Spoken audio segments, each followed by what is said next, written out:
RTC ఉద్యోగుల వంతు వచ్చింది. వాళ్ళు చేస్తే వాళ్ళ మీద రైడ్స్ చేస్తే వీళ్ళ పొక్కలు బయటకు వస్తాయని వాళ్ళ మీద అవకాశం లేదు. ఎందుకంటే వాళ్ళు ఆర్టీసీ కార్మికులు బస్సు కింద వేసి తొక్కి నారాదీస్తారు కాబట్టి అటు ఆ తెరువు పోలేదు. కార్మికులను ప్రభుత్వ ఉద్యోగులకు గుర్తించాలి. ఒక్కసారి ఆర్టీసీ ప్రభుత్వంలో విలీనం అయితే ఆటోమేటిక్గా కార్మికులు కూడా ప్రభుత్వ ఉద్యోగులు అవుతారు. వాళ్ళ ఎన్నో ఏళ్ళ కళ. మా మీదనే ఈ కక్ష సాధింపు చర్యలు ఎందుకు? వాళ్ళు ఎప్పటి నుంచో ట్రేడ్ యూనియన్లుగా కార్మికులుగా వాళ్ళు కొట్లాడుతున్నారు. మరి ఈ ప్రభుత్వాలకు వచ్చిన నొప్పి ఏందో ఎవరికి అర్థం కాదు. కేసీఆర్ ఆర్టీసీని ప్రైవేటు పరం చేయకుండా నేను హామీ ఇస్తున్నానని ఆయన ఉద్యమంలో ఉండగా హామీ ఇచ్చాడు, ప్రభుత్వంలో వచ్చాక హామీ ఇచ్చాడు. ఆర్టీసీని ప్రభుత్వంలో విలీనం చేయడానికి అపాయింటెడ్ డేని కూడా ప్రకటించాడు. ఆర్టీసీ సంస్థ ఆర్టీసీ డిపోలలో ఏర్పాటు చేసింది. వాటికి వచ్చే కరెంటు కూడా ఎవరిది? ప్రభుత్వానికి. నడిపేది ఎవడు? ఈయన. లాభాలు ఎవడి? ఈ ఆంధ్ర కాంట్రాక్టర్లకు ఎలక్ట్రిక్ బస్సుల కాంట్రాక్టర్ ఇచ్చేసి బస్సుల మీద లాభాలు వాళ్ళు, నష్టాలకి ఆర్టీసీవి. 26 లక్షల మంది ఆర్టీసీలో ప్రయాణిస్తున్నారు. ఈరోజు 3200 బస్సుల స్థానంలో 1000 బస్సులు నడిస్తే ఈ రాజధానిలో జనం పరిస్థితి ఏంది? విద్యార్థుల పరిస్థితి ఏంది? రోజువారీ కూలీల పరిస్థితి ఏంది? కార్మికుల పరిస్థితి ఏంది? ఉద్యోగానికి పోయే ఉద్యోగుల పరిస్థితి ఏంది? రూమ్ తగలబడిపోతుంటే పీడేలు వాయించుకుంటున్నట్టు ఈ ఆర్టీసీ ఇంత సమస్యలు ఉంటే ఆయన పోయి నేను కేసీఆర్ని ఊరేస్తాను, చెట్టు కట్టేసి కొడతాను, తొండలు తీసుకొచ్చి లాగులు వేస్తాను, ఇక తొండలు పట్టుకుంటా కూర్చోపో ఆ రాళ్ల పొంటి.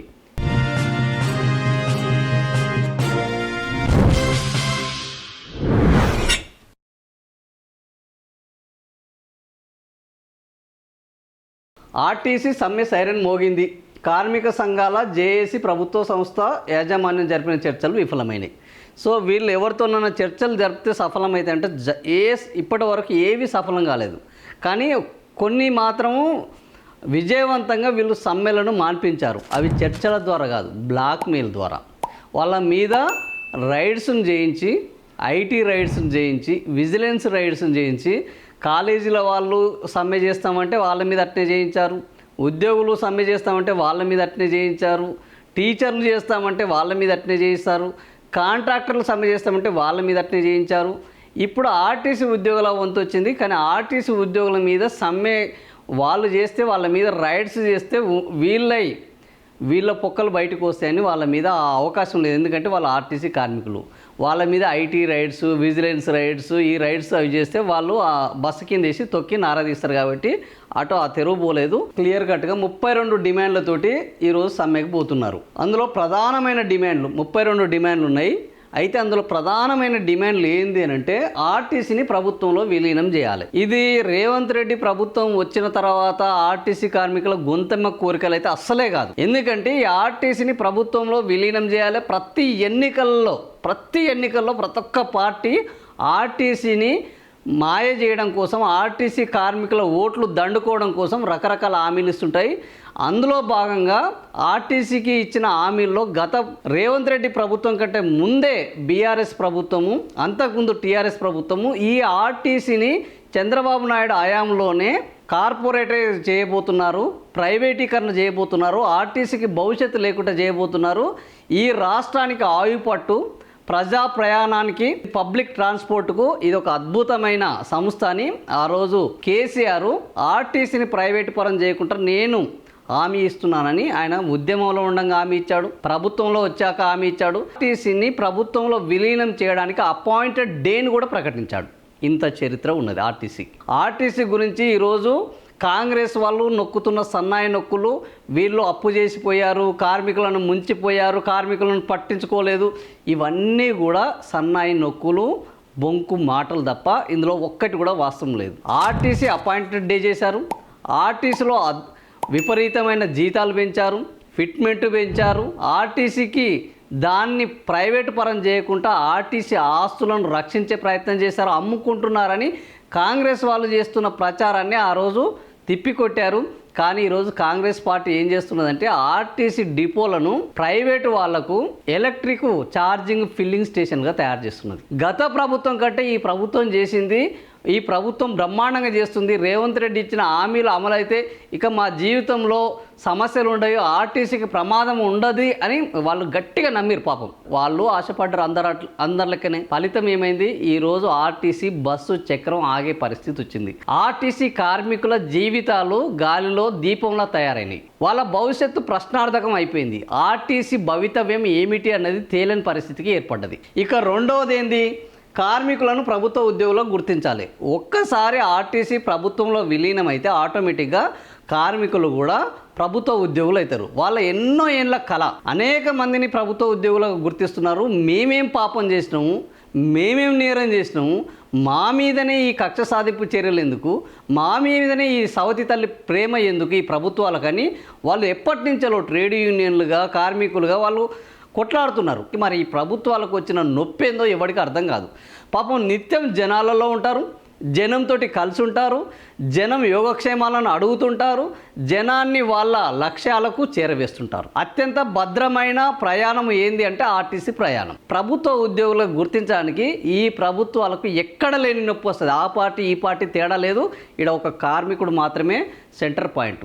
ఆ కార్మికుడికి మేలు చేయడానికి కండక్టర్గా 24 గంటలు ఆ బస్సులో అటు ఇటు తిరుగుతుంటాడు.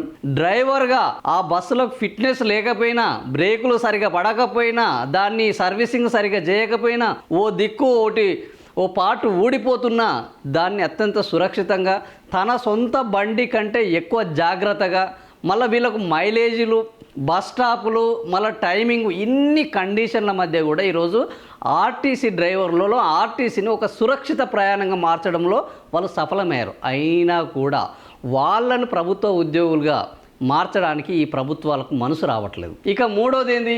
ట్రేడ్ యూనియన్ల పైన ఆంక్షలు ఎత్తివేసి గుర్తింపు సంఘం ఎన్నికలు నిర్వహించాలి. భవిష్యత్తులో దానికి నష్టం లేదా, ఆర్టీసీ ఫుల్ లాభాల్లో ఉంది అని నిజమే అందరూ అనుకున్నారు. ఎందుకంటే ఉచిత బస్సు తోటి బస్సుల యొక్క రేషియో కంప్లీట్గా 100% అయిపోయింది.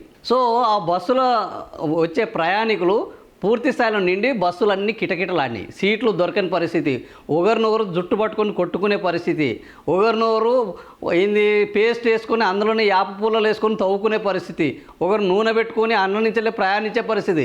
ఇట్లాంటి అనేక కార్యక్రమాలకు ఆర్టీసీ బస్సు వేదిక అయింది. కానీ చివరికి ఏమైంది? నెలకు 400 కోట్లు వాళ్ళకి ఇవ్వాల్సిన బకాయిలు ఇప్పటికీ 4000 కోట్లు బకాయి పడ్డది. ఒక్క కొత్త బస్సు కొన్న పాపాన పోయినది లేదు, ఒక్క కొత్త రోడ్ వేసిన పాపాన పోయింది లేదు. ఇవన్నీ పోగా ఇవన్నిటి గురించి ట్రేడ్ యూనియన్లు అడుగుతుంటే ట్రేడ్ యూనియన్ల మీద విపరీతమైన ఆంక్షలు. గతంలో ప్రతిపక్షంలో ఉన్నప్పుడు ట్రేడ్ యూనియన్లు మచ్చిక చేసుకొని మేము వస్తే మీకు ప్రజాస్వామ్యం వస్తుంది, మీకు వస్తే స్వేచ్ఛ వస్తుంది, మేము వస్తే స్వాతంత్రం ఇస్తాము, ఈ నియంతృత్వం తొలగిపోతుంది, ఆర్టీసీ అద్భుతంగా మారిపోతుంది అని వాళ్లకు అరచేతిలో వైకుంఠం చూపెట్టారు. 2.5 ఏళ్ళైన తర్వాత ఏమైందంటే ఆ అరచేతిలో వైకుంఠం కాస్త పాతాళంగా మారిపోయింది.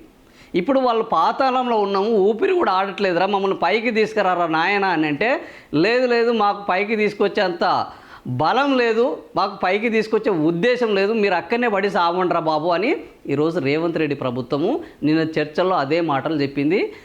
ఇప్పుడు వాళ్ళు ఏమంటారంటే మా మీద ఆంక్షలు ఉన్నాయి, ఆ ఆంక్షలన్నింటినీ ఎందుకంటే అట్లా సమ్మె చేయొద్దు, గట్టిగా గొంతు విప్పి మాట్లాడొద్దు, ఒక కార్మికుడికి అన్యాయం జరిగితే ఆ కార్మికుడి పక్షాన అడగకూడదు, ఒక కార్మికుడు రిటైర్మెంట్ అయితే ఆ రిటైర్మెంట్ బెనిఫిట్స్ ఇవ్వమని యాజమాన్యాన్ని ప్రశ్నించకూడదు, ఒక కార్మికుడు పుసుక్కున్న గుండెపోటుతోటి చనిపోతే ఆ చనిపోయిన కార్మికుడు కుటుంబాన్ని ఆదుకోమని అత్యవసర సాయం అందించమని అడిగే పరిస్థితి లేదు. ఫలితంగా ఈరోజు ట్రేడ్ యూనియన్లు ఏం కోరుతున్నాయి?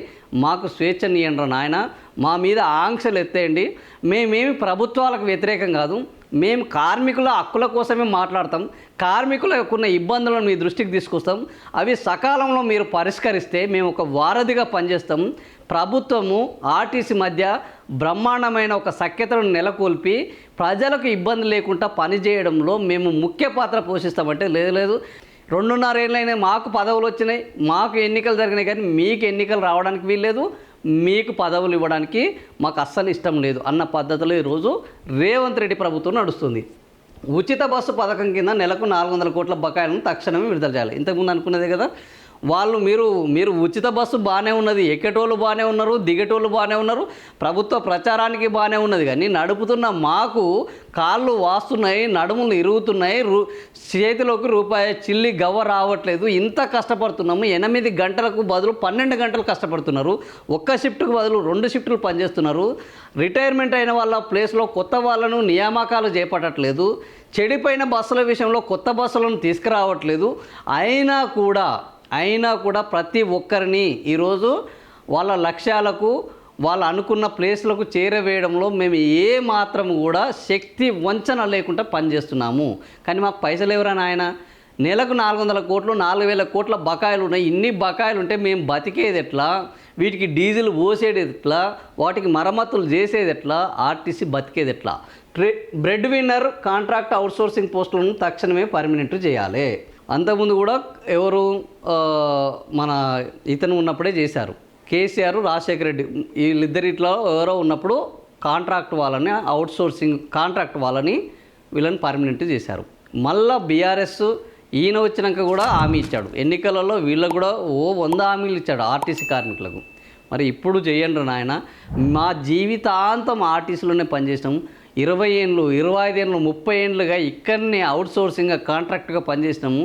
కనీసము చివరిలో కానీ మేము ఒక ప్రభుత్వ ఉద్యోగిగా రిటైర్మెంట్ అయ్యాము అన్న ఒక తృప్తి కోసము, ఒక చిన్న సంతోషం కోసం మమ్మల్ని ప్రభుత్వ ఉద్యోగులుగా పరిగణించండి, మమ్మల్ని ప్రభుత్వ ఉద్యోగులుగా గుర్తించండి, మమ్మల్ని ప్రభుత్వ ఉద్యోగులను చేయండి అని వాళ్ళు కోరికలు కోరితే లేదు, మాది కూడా మా గురువు చంద్రబాబు నాయుడు పాలసీ ప్రభుత్వ ఉద్యోగులు అనే దానికి మేము వ్యతిరేకం కాబట్టి మేము కాంట్రాక్ట్ వ్యవస్థకే మొగ్గు చూపెడతాము, మేము అవుట్సోర్సింగ్నే కొనసాగిస్తాము, కానీ ప్రభుత్వ ఉద్యోగులే చేయము అనే పద్ధతిలో ఈరోజు రేవంత్ సర్కార్ కూడా అదే పద్ధతిలో పోతుంది. అందుకనే ఆర్టీసీని ఎలక్ట్రిక్ బస్సులను కాంట్రాక్ట్ వాళ్ళకు, ఆంధ్ర వాళ్ళకు, అది కూడా తెలంగాణ వాళ్ళకు కాదు, ఆంధ్ర వాళ్ళకు ఎలక్ట్రిక్ బస్సుల కాంట్రాక్ట్ ఇచ్చింది. వాళ్ళు ఎలక్ట్రిక్ బస్సులను రీఛార్జ్ చేసుకునే ఫిల్లింగ్ స్టేషన్లను, రీఛార్జ్ స్టేషన్లను ఆర్టీసీ సంస్థ ఆర్టీసీ డిపోలలో ఏర్పాటు చేసింది. వాటికి వచ్చే కరెంటు కూడా ఎవరిది? ప్రభుత్వానికి. నడిపేది ఎవడు? ఈయన. లాభాలు ఎవడి? మళ్ళా కాంట్రాక్టర్లకు లాభాలు, ప్రభుత్వానికి నష్టాలు. ప్రభుత్వ భూమి కాంట్రాక్టర్ల సొంతము, కాంట్రాక్టర్లకు వచ్చే మొత్తము ఈ లాభాలు మొత్తం అందులో రూపాయి ఆర్టీసీకి చెందే అవకాశం లేదు. ఈ రకంగా ఆర్టీసీని అవుట్సోర్సింగ్ కాంట్రాక్ట్కు ఒక మూలంగా తయారు చేసి వాటి నుంచి లాభాలను దండుకునే ఒక సంస్థగా చూస్తుంది రేవంత్ ప్రభుత్వం. అద్దె బస్సు డ్రైవర్లను సంస్థలో విలీనం చేయాలి. సో అద్దె బస్సులతోటే నడుస్తుంటుంది. మరి ఈ అద్దె బస్సులు ఎందుకు తీసుకురావాలి? వానికి డబ్బులు ఎందుకు ఇవ్వాలి? నిజంగా అద్దె బస్సు అనేటోడు ఎప్పుడు నడుపుతాడు? వానికి అంతో ఇంతో లాభం ఉంటేనే కదా అద్దె బస్సు నడిపేది. నష్టానికి ఎవ్వడు ఏవి పని అయితే చేయడు కదా. అద్దె బస్సుకు లాభం వస్తుంటే ఆర్టీసీకి నష్టం ఎందుకు వస్తుంది? అంటే అద్దె బస్సును కొనడానికి నీ దగ్గర డబ్బులు లేవు, ఓకే, అద్దె బస్సును కూడా నువ్వు ఇంట్లోనే కలిపేసి వానికి ఏంది ఇన్స్టాల్మెంట్ల పద్ధతిలో ఇవ్వు. అద్దె బస్సులు కూడా వాళ్ళు ప్రభుత్వ బస్సులుగా పరిగణించబడతారు, వాళ్ళు కూడా సంతోషంగా పనిచేస్తారు, వాళ్లకు భద్రత ఉంటుంది. ఎప్పుడు తీసేస్తారో ఎప్పుడు పోతారో ఇట్లా కాకుండా దోపిడీ ఉండదు జనాలకు.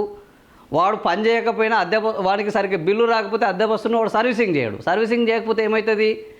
బస్సు దెబ్బతింటుంది, ప్రయాణికుల భద్రత గాలిలో కలుస్తుంది. వాడు డ్రైవర్కు జీతం వేయడు, వాడు అసంతృప్తితో బస్సు నడుపుతాడు, ఏమైతే రోడ్డు మీద ఎవడో చేస్తాడు.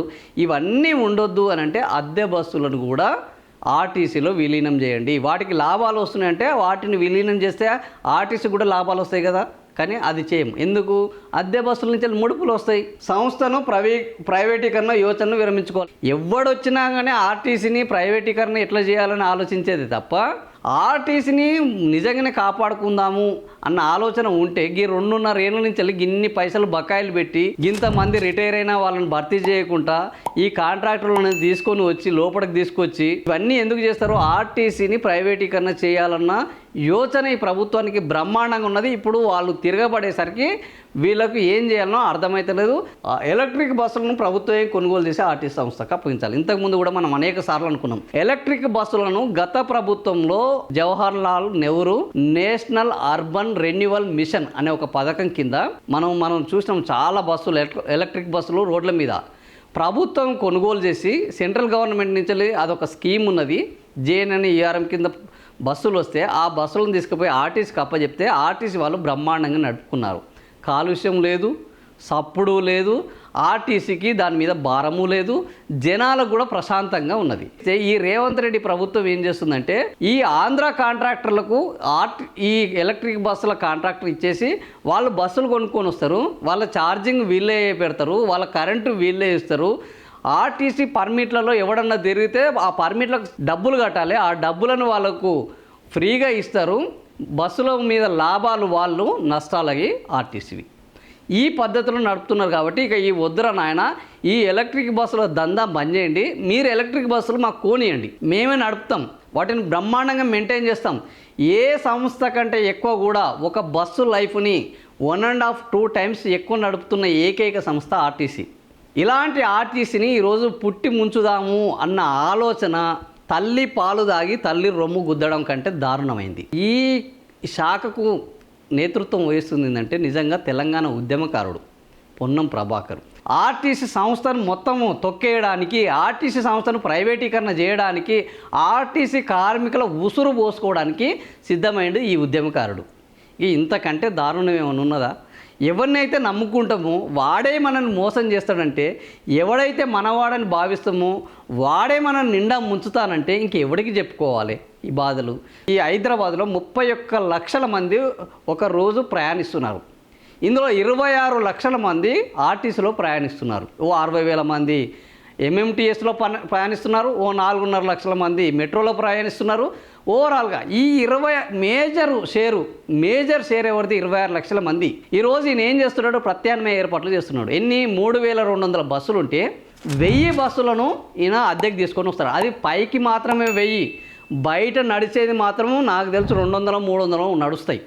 ఈ 1000 బస్సులకు కూడా 1000 బస్సులు నడిపించామని అందులో కూడా కమిషన్లు కొడతారు. ఈ కాంగ్రెస్ బ్యాచ్ ఏంటంటే సావు మీద పేలాలు ఏర్కదినే బ్యాచ్.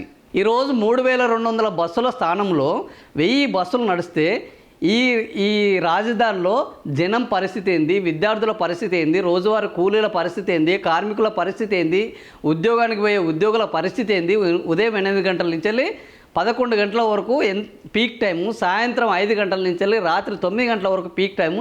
ఈ పరిస్థితుల్లో ఓ దిక్కు డీజిల్ పెరిగిందని ఆటో వాళ్ళ దోపిడీ, ఓ దిక్కు అసలు ఇన్ని బస్సులు ఉన్నప్పుడే మనకు ఊబర్లు, ఓలాలు బుక్కు కాక ఒక్కొక్కడు గంట వెయిట్ చేయాల్సి వస్తున్నది.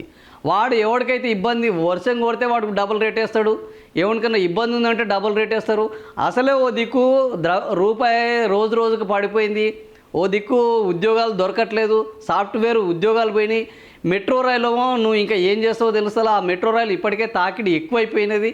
ఇన్ని సమస్యలు ఉంటే నీరో చక్రవర్తి లెక్క రోమ్ తగలబడిపోతుంటే పీడేలు వాయించుకుంటున్నట్టు ఈ ఆర్టీసీ ఇంత సమస్యలు ఉంటే ఆయన పోయి నేను కేసీఆర్ని ఉరేస్తాను, చెట్టు కట్టేసి కొడతాను, తొండలు తీసుకొచ్చి లాగులు వేస్తాను, ఇక తొండలు పట్టుకుంటా కూర్చోపో ఆ రాళ్ళ పొంటి, నువ్వు అందుకు తప్ప దేనికి పనికిరావు. ఇంత పెద్ద ఆర్టీసీ సంస్థ ఇన్ని లక్షల మంది ప్రభావితం అవుతుంటే, ఇంతమంది ఇబ్బంది పడుతుంటే, ఒక గొప్ప సంస్థని ప్రైవేటీకరణ చేయాలన్న ఒక కుట్ర పని ఈరోజు వాళ్ళు సమ్మె వరకు వచ్చి ఇవాళ ఒక్కటే రోజు టక్కున సమ్మిచ్చిరా?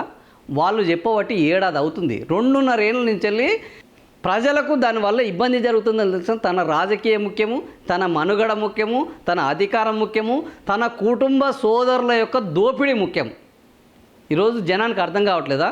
సో ఆర్టీసీ కార్మికులారా, ఖచ్చితంగా ఈరోజు తెలంగాణ అంతా ఈరోజు ఆర్టీసీ కార్మికుల వెంట ఉన్నది. ఆర్టీసీ కార్మికుల అపాయింటెడ్ డే ఏదైతే గత ప్రభుత్వం ఇచ్చిందో అపాయింటెడ్ డే విలీనం కావాల్సిందే. ఆర్టీసీ నిలబడాలి. ఈ సామాన్య ప్రజలకు మేలు జరగాల్సిందే. ఉచిత బస్సు పథకము ఇప్పుడు ఏం జరుగుతుందో ఇప్పుడు ఆయనకు చూపెట్టాలి. ఉచిత బస్సు అనేది నువ్వు పేరుకు ఉచిత బస్సు ఇచ్చి 400 కోట్లు ఎగ్గొడితే అది ఉచిత బస్సు కాదురా, ఎగ్గొట్టే బస్సు అవుతుంది. ఇవన్నీ పైసలు మీరు వాళ్ళకి ఇస్తే మాకు ఉచిత బస్సు వస్తుంది. మా ఉచిత బస్సు పథకాన్ని ఆపేస్తే మిమ్మల్ని మొత్తము పాతాళంలో తొక్కేస్తాము అన్న నినాదము, సంకేతం ఈరోజు ప్రభుత్వానికి ఇస్తే తప్ప ఆర్టీసీ సంస్థ బతికే అవకాశం లేదు. ప్రజలు సహకరించాలి, కార్మికులు పోరాడాలి. ఇది నా ఆలోచన మీకు నచ్చితే ఖచ్చితంగా దీన్ని మిగతా 4గురికి షేర్ చేయండి. అందరూ ఆర్టీసీని కాపాడుకునేందుకు మీ వంతు భాగస్వామ్యం మీరు అందించండి.